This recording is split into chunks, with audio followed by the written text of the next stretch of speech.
بزرگاں نے فرمایا ہے کہ جنہوں حدیث یاد ہوئے نا وہ واسطے دنیا میں بھی خیر ہے تے آخرت میں بھی خیر ہے۔ سرکار کا مبارک حسن ہوتے میرے آقا علیہ السلام حضور پر نور صلی اللہ علیہ وسلم ہجرت فرما کر مکہ مکرمہ سے مدینہ منورہ تشریف لائے۔ نال بول دے جاؤ بیٹا گلا نہ کریو، بالکل حضور ہجرت پورے آداب کا خیال رکھو۔ حضور ہجرت فرما کر مکہ مکرمہ سے جلدی بولو، حضور مکہ مکرمہ سے والہانہ رنگ وچ بیٹھو، حضور دا غلام بن کے بیٹھو، اپنے عہدے علم دنیاوی طبقاتی تقسیم ساری اس چار دیواری تو باہر چھڑ کے اس محفل میں حضور دا دیوانہ بن کے بیٹھو۔ میرے آقا علیہ السلام حضور پر نور صلی اللہ علیہ وسلم سرکار ہجرت فرما کر مکہ مکرمہ سے مدینہ منورہ تشریف لائے تو رستے کے اندر ایک خیمہ تھا، اس میں حضرت ام معبد آپ رہتی تھیں۔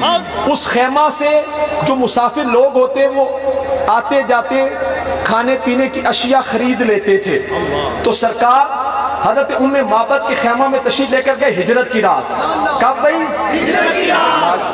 کب؟ ہجرت کی رات۔ کب؟ ہجرت کی رات۔ حضرت ام معبد کے خیمہ میں تشریف لے کر گئے۔ ام معبد کے شوہر ابو معبد اس وقت بکریاں چرانے کے لیے گئے ہوئے تھے۔ سرکار نے حضرت ام معبد کے خیمہ میں جب حضور جلوہ افروز ہوئے، حضور تشریف فرما ہوئے، تو اس وقت خیمہ کے اندر کوئی چیز کھانے پینے والی نہ تھی۔ ایک کمزور بکری تھی جس کا دودھ خشک ہو چکا تھا۔ سرکار نے اس بکری کے اوپر، وہ مقدرہ والی بکری، اس کے اوپر جسے سمجھ آئے ہاتھ چوک کے کہنا وہ مقدرہ والی بکری، اس کے اوپر میرے آقا نے اپنا مبارک ہاتھ پھیرا۔ وہ بکری جس کا دودھ خشک ہو چکا تھا، جب میرے آقا کے مبارک ہاتھ لگے اس میں دودھ اتار دیا۔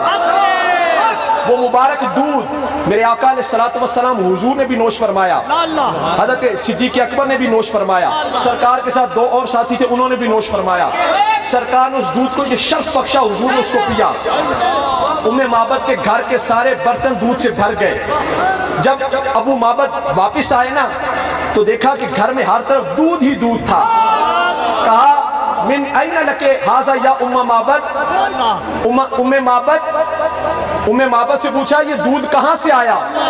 من این لکے حاضا یا ام معبد، ام معبد یہ دودھ کہاں سے آیا؟ کوئی جانور تو ایسا ہے نہیں جو دودھ دے سکتا ہو، یہ دودھ کہاں سے آیا؟ ام معبد کہنے لگی قالت لا واللہ الا انہ مر بنا رجل مبارک من حالہ کذا و کذا۔ اپنے شوہر ابو معبد کو کہنے لگی ابو معبد آج ہمارے خیمہ کے اندر ایک برکت والی ہستی تشریف لائی، آج ہمارے خیمہ کے اندر ایک برکت والی ہستی تشریف لائی تھی۔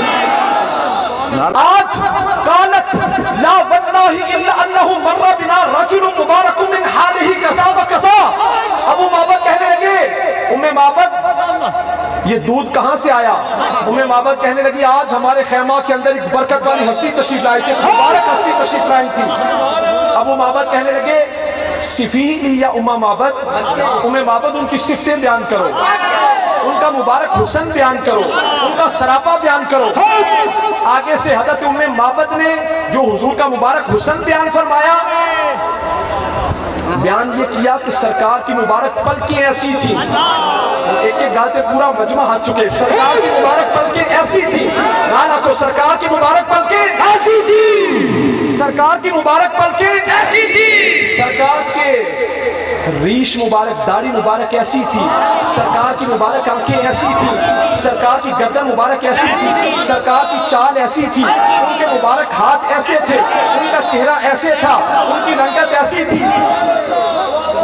ام معبد کہنے لگی بولو نا اب خاموشی، ام معبد کہنے لگی جتنے بلانا ہے بلاؤں گا، جتنے چپ پھر چپ۔ ام معبد کہنے لگی اے سرکار دا مبارک حسن ہے، رأیت رجلا ظاہرا بدا اطیب لجل وجہ حسن الخلق لم تعبہ سجرۃ ولم تزریہ صالۃ وسیم قسیم فی علیہ داج وفی اشفارہ غضب وفی صوتہ سہل وفی عنقہ ستر وفی لحیتہ کثاثۃ ازج اقرن ان صمت فعلیہ الوقار وان تکلم سماہ وعلاه البهاء اجمل الناس ابهاه من بعید واحسنه واجمله من قریب خلق المنطق فصلا لا نصر ولا حسن كان منطقه خرزات نسب يتحدرن رباتا لا تشتو من طول ولا تقتهم عين من كسر غصن بين غصنين وهو اندر الثلاثه منظرا واحسنهم قدا له رفقاء يحفون به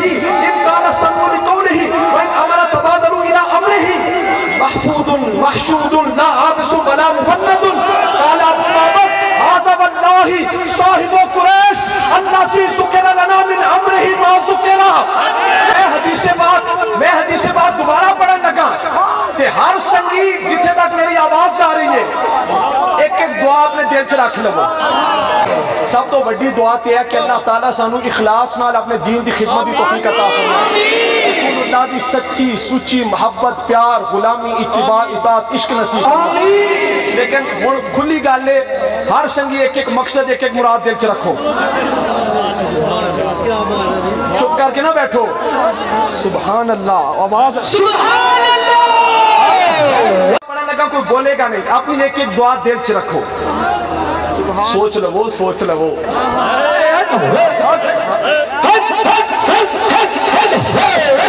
اچھا ایک ایک دعا دل چ رکھو. میں حدیث پاک پڑھن لگا انشاءاللہ دی برکت دے نال دعا قبول ہو. اس بعد پھر میں ساڑھے پنجابی دے صوفی شعراء شاعر انہاں دا کلام پڑھاں گا. وہ تو انہوں آندہ ہو پھر تسی میرے نال پڑھو گے. حدیث پاک میں پڑھاں گا. حدیث پاک بس جن کوئی زیادہ بچت ہو صرف ہاتھ کھڑا کرے بولنا نہیں. حدیث سننی ہے. اور آواز لگی اپنے شوہر کو کہ آج ہمارے گھر میں ایک برکت والی ہستی تشریف لائیں. نہیں تسی ٹھنڈے بیٹھو ہاتھ چکو نا. ہاں آج ہمارے گھر میں ایک برکت والی ہستی تشریف لائیں. ان کا حلیہ مبارک ایسے تھا. ابو معبد کہنے لگے صفی ہی لیا ام معبد.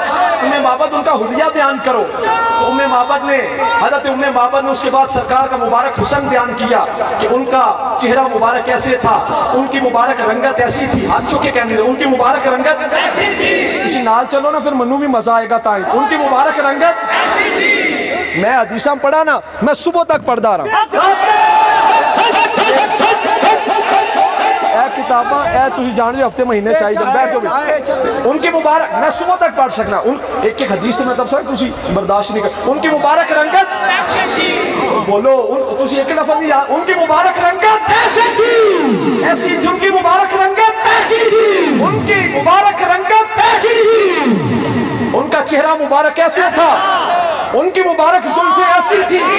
ان کی مبارک آنکھیں ایسی تھی. ان کی مبارک پیشانی ایسی تھی. ان کے مبارک ہاتھ ایسے تھے. ان کی مبارک چال ایسی تھی. کس طرح حدیث پاک سنو دے اپنی اپنی دعا دیکھ رکھو.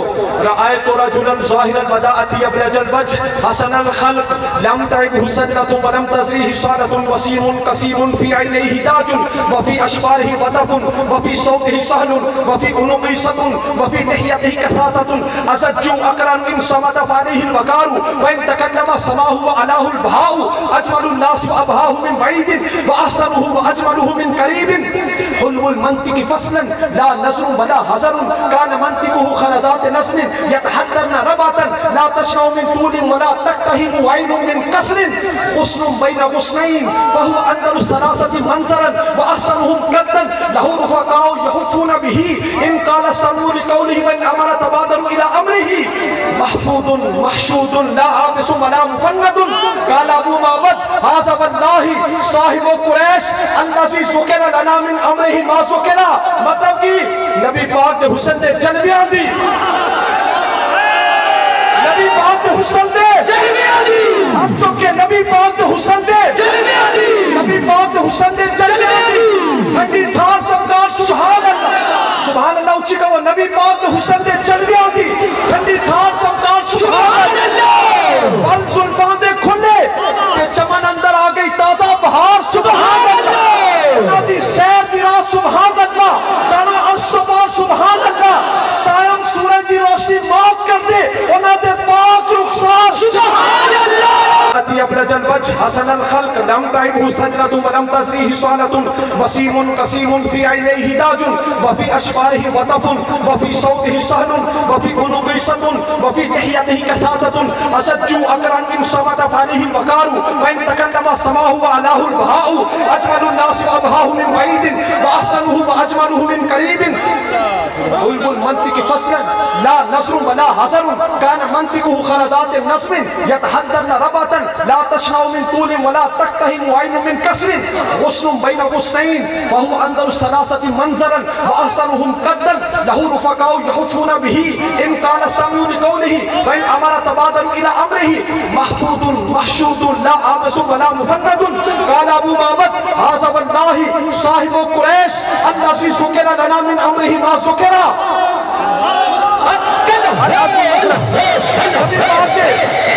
ایک ایک حرف سجن دے نادا. ایک ایک حرف سجن دے نادا.